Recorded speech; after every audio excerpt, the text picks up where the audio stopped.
Aku terlahir di desa terpencil dan miskin. Dan karena keluargaku miskin, aku dipandang rendah oleh para kerabat sejak kecil. Dalam hati, aku bertekad. Aku harus belajar giat dan di masa mendatang, setelah menghasilkan banyak uang, aku bisa naik, unggul, dan membawa kehormatan bagi keluargaku. Di sekolah, aku memanfaatkan setiap kesempatan untuk belajar. Seringkali belajar dengan diterangi cahaya lilin hingga pukul 2 atau 3 pagi. Suatu kali, aku begitu lelah hingga tertidur dan baru bangun ketika api membakar rambutku.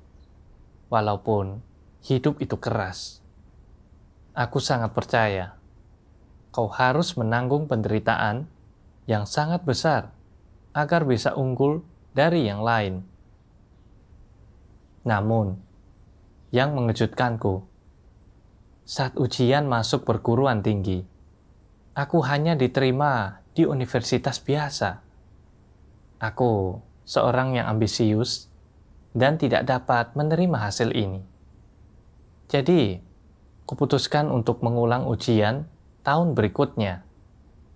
Tahun itu, aku belajar lebih giat. Tetapi, ketika hasil ujian diumumkan, aku gagal lagi. Ketika menerima hasil itu, hatiku hancur. Dapat masuk ke universitas bergengsi adalah satu-satunya kesempatan untuk mengubah takdirku. Dan aku tidak menyangka akan gagal dalam ujian. Selama masa itu, aku menghabiskan hari-hari dalam keadaan linglung dan tidak tahu harus berbuat apa. Jadi, aku bekerja sebagai buruh di tempat konstruksi, mengangkuti batu bata. Tanganku sampai lecet dan dipenuhi luka serta lepu berdarah. Dan pada malam hari, rasa sakitnya membuatku sulit tidur. Dan diam-diam aku menangis di balik selimut. Aku berpikir, apakah setiap hari aku akan menjalani kehidupan seperti ini selama sisa hidupku? Aku tidak mau. Aku percaya takdirku ada di tanganku sendiri. Jadi, aku ingin mencoba mengubah takdirku lagi dan belajar lebih giat pada tahun berikutnya. Namun, sekeras apapun usahaku, aku tetap tidak bisa masuk ke universitas bergengsi. Mau tak mau, aku harus menerima nasibku dan kuliah di sekolah tinggi penerbangan biasa. Setelah lulus, aku bekerja di perusahaan pemeliharaan pesawat dalam negeri. Awalnya, aku hanya bisa melakukan pekerjaan kasar di bengkel. Pakaianku basah oleh keringat di tengah panas yang menyengat. Dan aku berpikir, hidup ini sangat keras. Aku tidak puas hanya menjadi pekerja biasa. Aku perlu belajar bahasa Inggris dan meningkatkan keterampilan teknisku, sehingga aku bisa mendapatkan pengakuan dari atasanku dan dipromosikan. Dengan begitu, aku bisa mendapatkan posisi yang lebih tinggi dan gaji yang lebih baik. Selain belajar dari rekan kerja yang terampil, aku bahkan menggunakan waktu perjalanan pergi dan pulang bekerja untuk membaca materi kerja. Kadangkala, ketika ada pesawat bermasalah di tengah malam, dan yang lain sedang tidur serta enggan pergi, aku mengajukan diri untuk memecahkan masalah, memperoleh keterampilan dan pengalaman. Aku memanfaatkan setiap kesempatan untuk berlatih dan mengasah diri. Beberapa bulan kemudian, aku bukan hanya menjadi teknisi magang, tetapi gajiku juga naik 2 kali lipat. Dan aku ditugaskan untuk bekerja dengan tim ahli asing di berbagai proyek. Namun, meskipun status dan gajiku meningkat, aku masih belum merasa puas. Supaya bisa segera membeli mobil dan rumah di kota, serta menjalani kehidupan kelas atas. Aku bekerja di siang hari dan mengambil pekerjaan paruh waktu di malam hari. Seringkali aku begitu sibuk, sehingga bahkan tidak punya waktu untuk makan. Rata-rata hanya tidur 3 atau 4 jam setiap hari. Dan terkadang bekerja sepanjang malam. Aku seperti mesin pencetak uang, bekerja tanpa kenal lelah, siang dan malam. Hanya dalam waktu 2 tahun, aku memperoleh lebih dari 1 juta yuan, membeli mobil dan rumah di kota, dan dikagumi, serta dicemburui teman-teman dan kolegaku. Terutama ketika aku kembali ke kampung halaman untuk merayakan tahun baru Imlek. Dari kejauhan, orang-orang yang dahulu memandang rendah keluargaku sudah datang menyambutku, bahkan mengundangku makan ke rumah mereka. Bahkan para tetua bersulang untukku, bertanya, apakah aku dapat membantu mencarikan pekerjaan bagi anak-anak mereka. Aku mengalami rasa pencapaian yang tak terlukiskan dan berpikir, rasanya senang sekali memiliki uang dan status. Akhirnya aku dapat menegakkan kepalaku. Namun, siang malam bekerja seperti ini membuat rambutku banyak mengalami kerontokan dan tubuhku mulai membengkak. Kakiku menjadi sakit dan mati rasa dan menjadi sulit berjalan. Aku benar-benar ingin mengambil cuti 1 atau 2 hari. Tetapi aku menganggap mengambil cuti sakit akan merusak peluangku dalam evaluasi dan promosi tahun depan. Jadi, aku harus menanggungnya. Setiap hari adalah siksaan. Setiap kali aku mengunjungi ibu mertuaku pada tahun-tahun itu, dia akan menunjukkan kepadaku firman Tuhan yang Maha Kuasa dan berbicara banyak kepadaku tentang iman kepada Tuhan. Dia berkata, mengejar uang tidak akan ada akhirnya.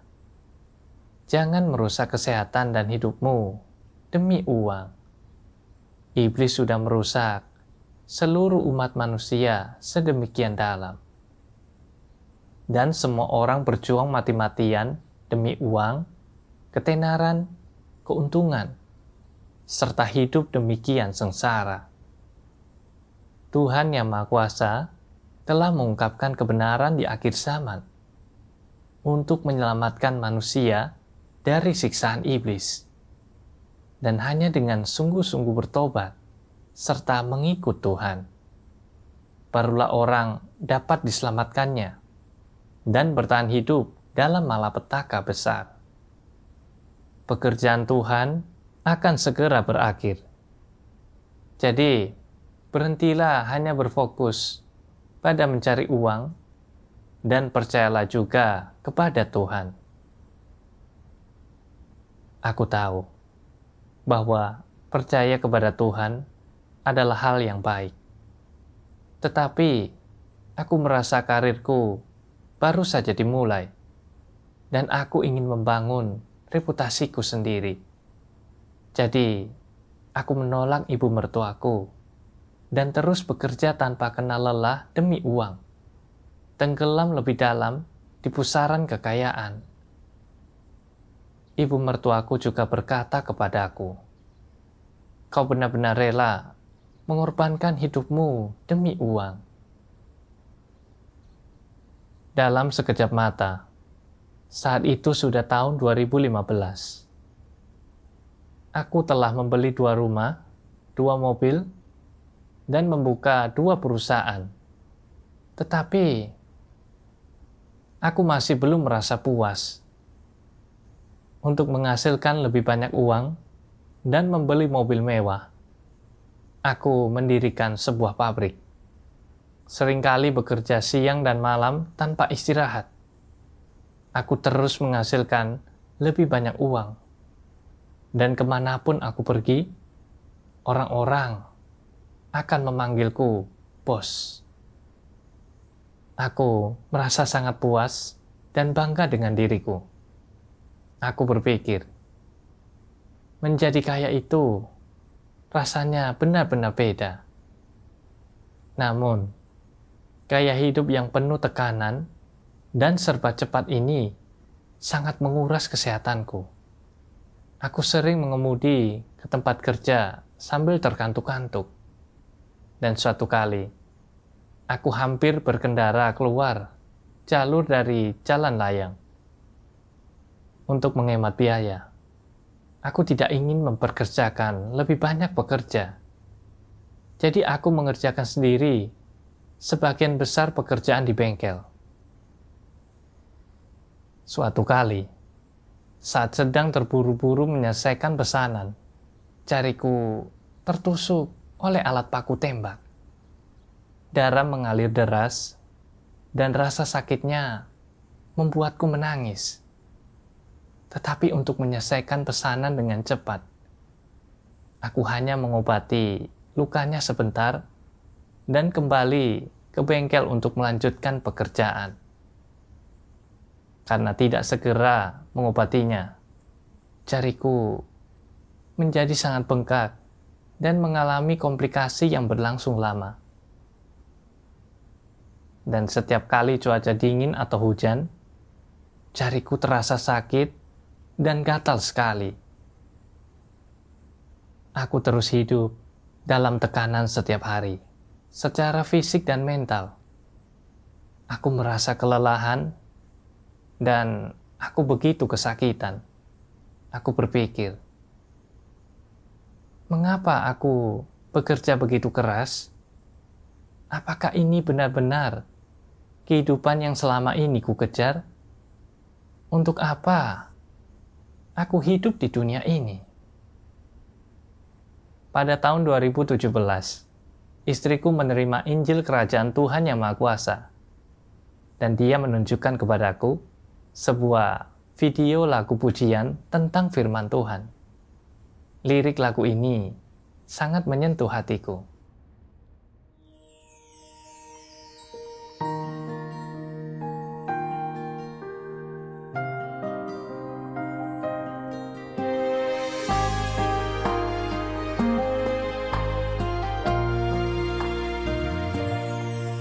Umat manusia setelah meninggalkan perbekalan kehidupan yang maha kuasa, tak mengetahui tujuan keberadaan mereka, tapi tetap takut akan kematian. Mereka tanpa bantuan atau sandaran, tetapi tetap enggan menutup mata mereka, dan mereka memaksakan diri untuk menopang daging mereka yang tak memiliki perasaan dalam jiwanya, sembari menjalani kehidupan yang hina di dunia ini. Kau hidup dengan cara ini tanpa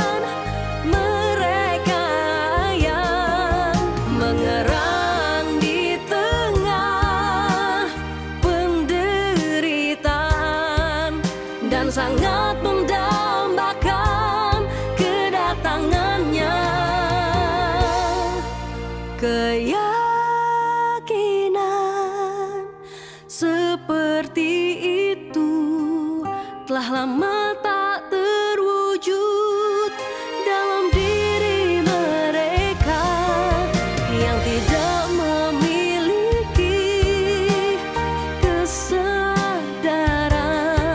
Kendati demikian, orang-orang tetap merindukannya seperti ini.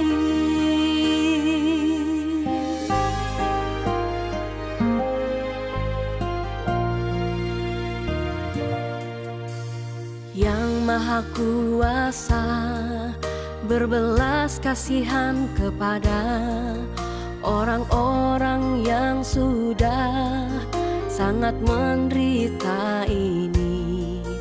Pada saat yang sama, Dia merasa muak terhadap orang-orang ini yang sama sekali tak memiliki kesadaran. Karena Dia harus menunggu terlalu lama untuk mendapatkan jawaban dari manusia. Dia harus menunggu terlalu lama untuk mendapatkan jawaban dari manusia. Dia ingin mencari hati dan rohmu, serta membawakanmu air dan makanan, supaya engkau terbangun dan tak lagi merasa haus atau lapar. Ketika engkau letih dan saat engkau merasakan suramnya dunia ini, jangan kebingungan, jangan menangis. Tuhan yang Maha Kuasa, Sang Penjaga, akan menyambut kedatanganmu setiap saat, kan menyambut kedatanganmu setiap saat.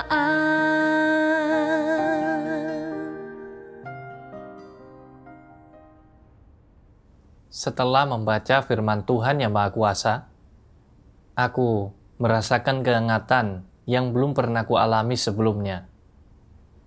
Selama bertahun-tahun, aku telah berjuang keras untuk mendapatkan uang dan hidup dalam kesakitan dan kelelahan. Aku sangat lelah dan kehilangan arah. Tetapi aku tidak tahu bagaimana cara membebaskan diri. Dan sekarang, aku melihat harapan. Manusia diciptakan oleh Tuhan. Hanya Tuhan yang dapat menyelamatkan manusia dari penderitaan ini. Menerima pekerjaan Tuhan yang Maha Kuasa dari akhir zaman adalah satu-satunya cara untuk menerima pemeliharaan dan perlindungan Tuhan, serta memperoleh keselamatannya, sehingga seseorang dapat hidup dengan tenang dan bebas. Di masa lalu, aku menolak keselamatan Tuhan karena ingin menghasilkan uang. Tak terpikir olehku bahwa Tuhan masih akan menunjukkan belas kasihan kepadaku dan tidak menyerah untuk menyelamatkanku. Dia masih menantikanku untuk kembali. Aku sangat tersentuh. Jadi aku menerima keselamatan Tuhan yang Maha Kuasa dari akhir zaman. Setelah itu, aku sering menghadiri pertemuan dengan saudara-saudari untuk mempersekutukan firman Tuhan. Suatu kali, aku membaca satu bagian dari firman Tuhan Yang Maha Kuasa.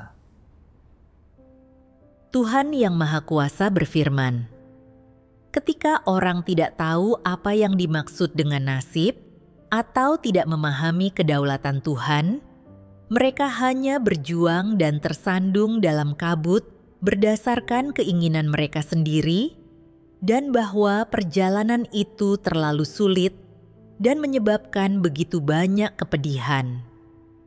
Jadi, ketika orang menyadari bahwa Tuhan berdaulat atas nasib manusia, orang yang pintar memilih untuk mengenal dan menerima kedaulatan Tuhan dan mengucapkan selamat tinggal pada hari-hari pedih, yakni berusaha untuk membangun kehidupan yang baik dengan kedua tangan mereka sendiri, daripada terus bergumul melawan nasib dan mengejar apa yang mereka sebut sebagai tujuan hidup dengan cara mereka sendiri.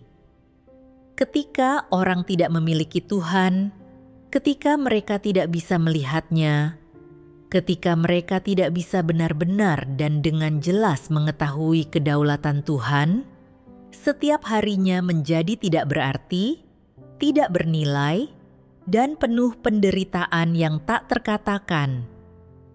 Dimanapun seseorang berada, apapun pekerjaannya, cara bertahan hidup dan tujuan yang mereka kejar tidak menghasilkan apapun selain kepedihan yang tak berkesudahan dan penderitaan yang sulit untuk dilepaskan, sampai-sampai mereka tidak tahan ketika mengingat masa lalu mereka.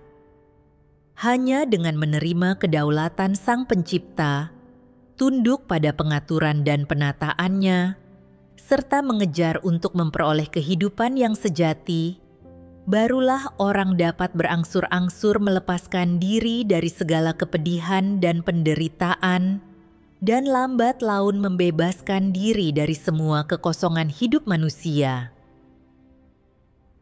Firman Tuhan begitu jelas. Kita hidup dalam penderitaan seperti itu karena kita tidak mengenal kedaulatan Tuhan dan tidak memiliki tujuan hidup yang benar. Aku menghasilkan uang, ketenaran, dan mencapai tujuan hidupku.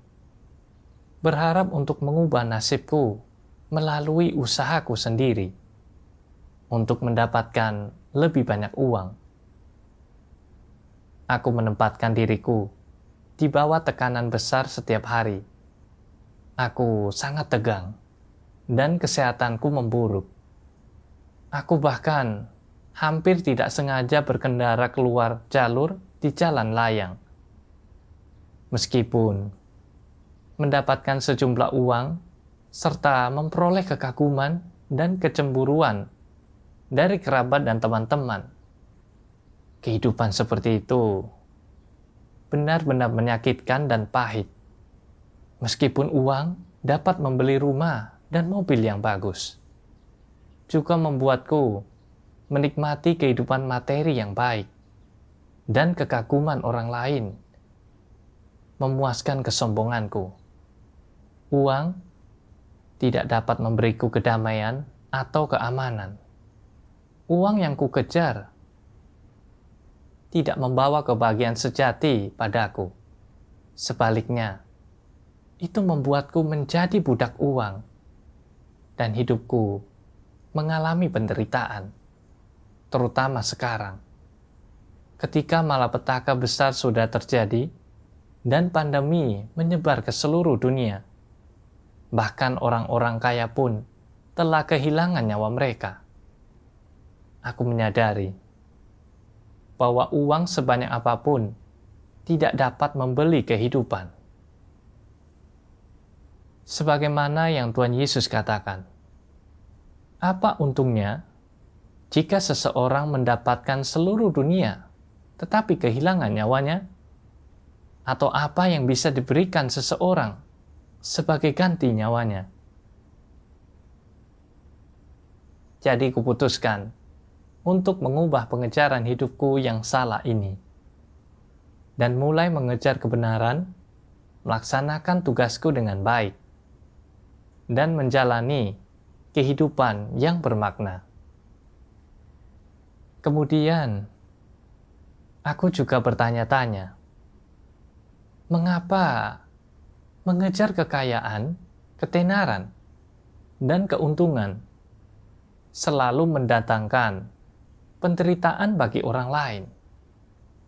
Selama waktu teduhku, aku membaca 2 bagian dari firman Tuhan yang Maha Kuasa, dan aku memperoleh sedikit pemahaman tentang masalah ini. Tuhan yang Maha Kuasa berfirman, "Uang membuat dunia berputar adalah falsafah iblis." Falsafah ini tersebar luas di antara semua manusia di tengah setiap masyarakat. Dapat dikatakan bahwa ini adalah sebuah tren. Ini karena pepatah itu telah tertanam di dalam hati setiap orang yang awalnya tidak menerima pepatah ini, tetapi kemudian diam-diam menerimanya ketika mereka mulai berhubungan dengan kehidupan nyata dan mulai merasa bahwa kata-kata ini sebetulnya benar. Bukankah ini merupakan proses iblis merusak manusia? Iblis menggunakan uang untuk mencobai manusia dan merusak mereka agar mereka memuja uang dan mengagungkan hal-hal materi.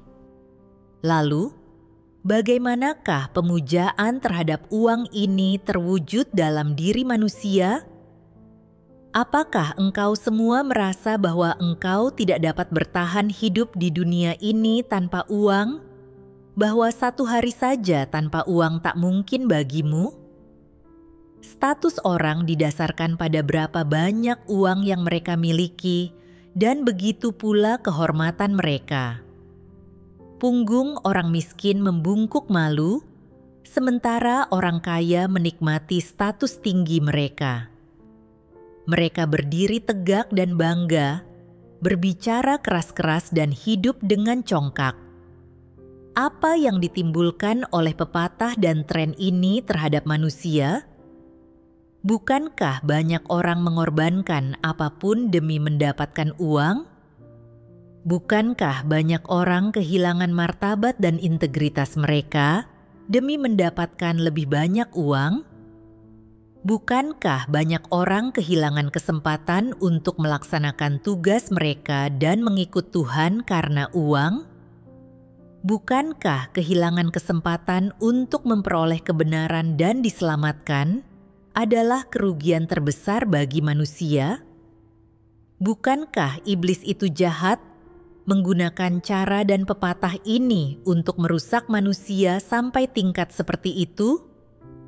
Bukankah ini tipu muslihat yang kejam? Iblis menggunakan ketenaran dan keuntungan untuk mengendalikan pemikiran manusia, membuat orang tidak memikirkan hal lainnya selain kedua hal ini. Mereka berjuang demi ketenaran dan keuntungan, menderita kesukaran demi ketenaran dan keuntungan, menanggung penghinaan serta memikul beban berat demi ketenaran dan keuntungan, mengorbankan segala yang mereka miliki demi ketenaran dan keuntungan, dan mereka akan membuat penilaian atau mengambil keputusan apapun demi ketenaran dan keuntungan. Dengan cara inilah, iblis mengenakan belenggu tak kasat mata pada orang-orang, dan dengan mengenakan belenggu ini, mereka tidak punya kekuatan ataupun keberanian untuk melepaskan diri. Mereka tanpa sadar memikul belenggu ini dan merangkak tersiok-siok. Demi ketenaran dan keuntungan ini, umat manusia menjauhi serta mengkhianati Tuhan dan makin bertambah jahat. Dengan cara inilah, generasi demi generasi dihancurkan di tengah ketenaran dan keuntungan iblis. Dari firman Tuhan, aku memahami bahwa iblis menggunakan perkataan orang-orang terkenal dan tokoh-tokoh besar, pengaruh doktrin pengetahuan, dan pendidikan dari sekolah untuk menanamkan berbagai aturan dan cara bertahan hidup yang keliru kepada manusia. yang menyebabkan generasi demi generasi mengejar dan mengerahkan upaya demi ketenaran dan keuntungan, dan akhirnya hancur dalam pusaran pengejaran ini. Sejak kecil, aku dididik dengan cara seperti ini, dengan gagasan seperti, kau harus menanggung penderitaan yang sangat besar agar bisa unggul dari yang lain, dan uang membuat dunia berputar, dan aturan bertahan hidup lain dari iblis yang berakar dalam di hatiku. Aku percaya bahwa seseorang tidak dapat hidup tanpa uang, bahwa memiliki uang diperlukan untuk kenikmatan materi dan mendapatkan kekaguman serta kecemburuan orang lain, bahwa hanya dengan cara inilah seseorang dapat hidup bermartabat, dan tanpa uang, orang akan dianggap hina dan dipandang rendah, membuat hidup jadi menyedihkan dan tertindas. Demi memperoleh ketenaran dan keuntungan, aku belajar giat selama lebih dari 1 dekade, dan setelah mulai bekerja, aku bekerja keras siang dan malam demi mendapatkan promosi dan kenaikan gaji. Keinginanku makin lama makin bertambah, dan makin banyak yang kuperoleh, makin banyak pula yang kuinginkan. Dan aku tidak pernah merasa puas. Bahkan ketika tubuhku kelelahan hingga sakit, aku tetap menolak untuk beristirahat.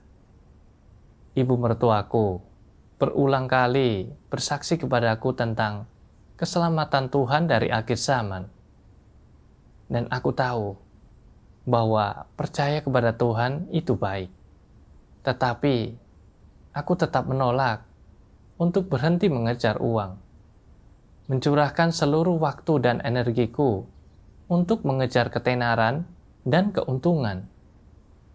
Pada akhirnya, walaupun aku memperoleh ketenaran dan keuntungan, jiwaku tidak pernah mengenal kedamaian dan ketenangan.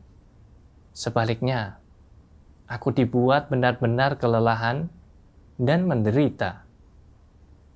Sekarang, aku melihat dengan jelas bahwa semua rasa sakit ini disebabkan oleh kerusakan dan siksaan dari iblis.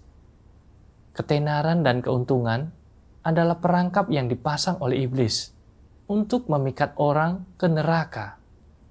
Itu adalah cara dengan niat jahat yang digunakan iblis untuk merusak dan mencelakakan orang, menyebabkan orang makin menjauh dari Tuhan dan menjalani hidup yang lebih menyakitkan, yang pada akhirnya menuntun mereka kepada kematian karena siksaan iblis. Jika bukan karena pengungkapan firman Tuhan, aku tidak akan mampu menyadari niat jahat iblis dalam menggunakan ketenaran serta keuntungan untuk merusak dan mencelakakan orang. Dan aku akan terus disiksa oleh iblis, bahkan membahayakan nyawaku sendiri. Sekarang, aku hanya ingin sungguh-sungguh percaya kepada Tuhan dan mengejar kebenaran, dan tidak lagi tertipu oleh iblis untuk mengejar uang. Setelah itu, setiap kali kami punya waktu, keluarga kami akan membaca firman Tuhan bersama, mendengarkan lagu-lagu rohani, dan menonton video kesaksian berdasarkan pengalaman. Aku tidak lagi hidup untuk bekerja keras demi uang seperti waktu itu, tetapi sebaliknya, sering bersekutu tentang kebenaran dengan saudara-saudari dan menikmati penyiraman serta pembekalan firman Tuhan. Aku merasakan kedamaian dan ketenangan yang belum pernah kurasakan sebelumnya. pada paruh kedua tahun 2021. Karena kelesuan industri, pabrikku tutup karena kurangnya pesanan. Walaupun merasa sedikit kecewa, aku tidak seperti dahulu lagi, yang memutar otak agar pabrik tetap beroperasi seperti biasa. Sebaliknya, aku berserah diri dan mengandalkan Tuhan untuk mengalaminya. Merasa jauh lebih lega tanpa terkekang oleh uang. Saat itu, aku diterima bekerja paruh waktu di suatu tempat. Sekalipun gajinya tidak seberapa, itu cukup untuk memenuhi kebutuhan hidup keluarga.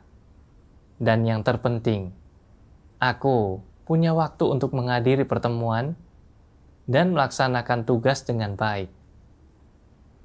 Tak lama kemudian, aku dicobai oleh sesuatu. Suatu hari, pemilik sebuah perusahaan publik mendatangiku, memintaku untuk mengelola perusahaan yang baru diakuisisinya dengan tawaran gaji tahunan sebesar 500.000 yuan. Aku berpikir, perusahaan ini punya dana yang sangat besar.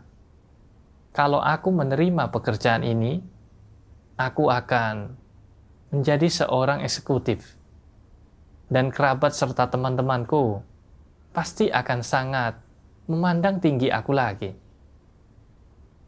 Namun kemudian aku berpikir, jika aku setuju, aku harus sering bepergian dan menghadiri berbagai acara pertemuan bisnis, makan dan minum firman Tuhan, serta menghadiri pertemuan akan sulit kulakukan, apalagi melaksanakan tugasku.